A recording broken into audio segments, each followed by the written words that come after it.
All right, everybody. So this video, I'm going to share with you how to attach pieces of clay together. So last time what I did was I sketched out where some of my pieces were going to go on my clay composition. Again, this is optional. This just kind of helps me make sure that I have all the parts set and ready to go. So I have my focal point on one of those X's, and I'm going to start to place my eye path shapes. Remember, I will have 2 to 3 different eye paths going on here.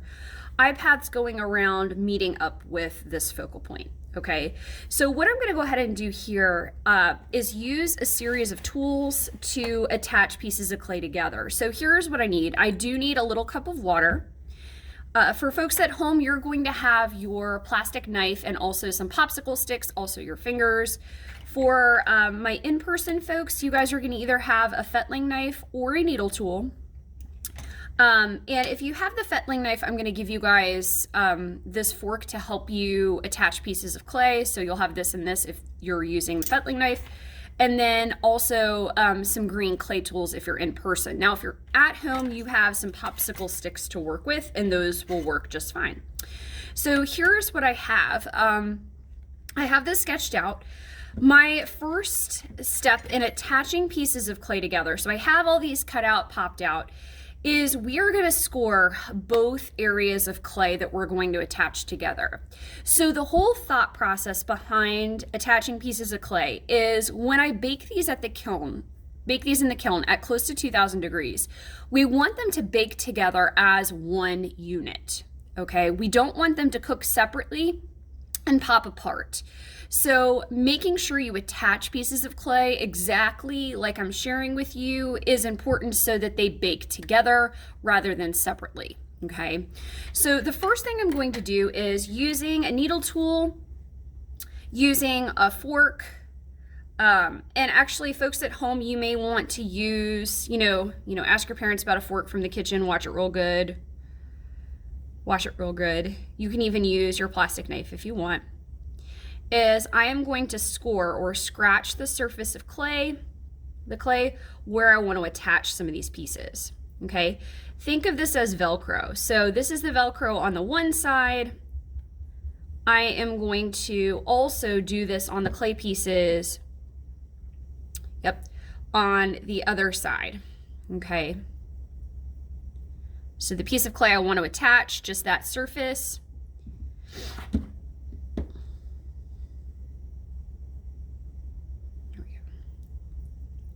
Okay, so see how I'm roughing it up a little bit.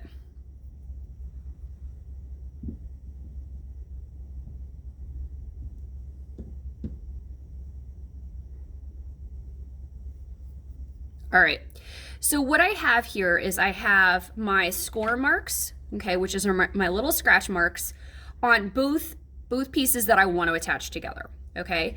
From there, what we're going to do is make sure you have a little cup of water. So I am just going to use a little bit of water on my finger, and we are going to add slip. Now, real slip is a clay water mixture. I do not make that for you all, but basically think of this as sort of like the super glue. So I'm going to add a very small amount. Remember, if you overwater your clay, it basically creates a giant muddy mess, and it takes forever to dry out, so that's not fun. So I'm just adding a little bit. I can even add a little bit to my pieces, and again, just a very small amount. And then what I'm going to do is I am going to place these where I want them. Okay, so this one is going to go here. I'm going to smush it down. This one is going to go here. I'm going to smush it down.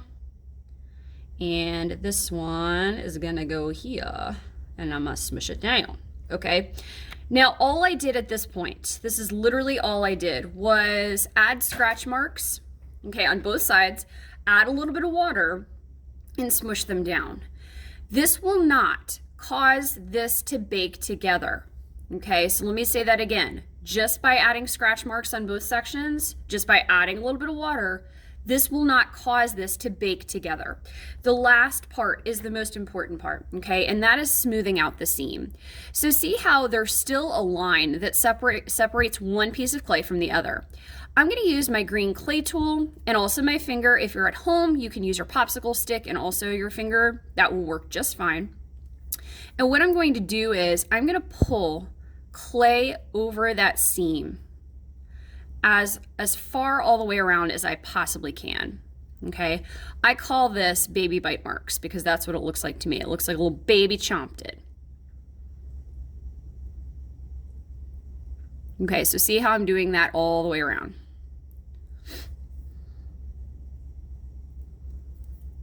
I'm going to switch sides of my tool.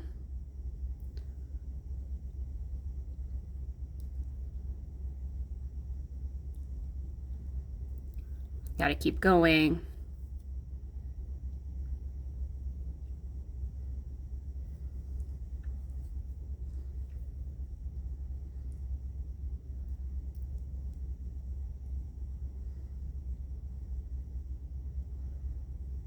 I could even do it some on the inside if I can reach there. That would be perfect. Okay.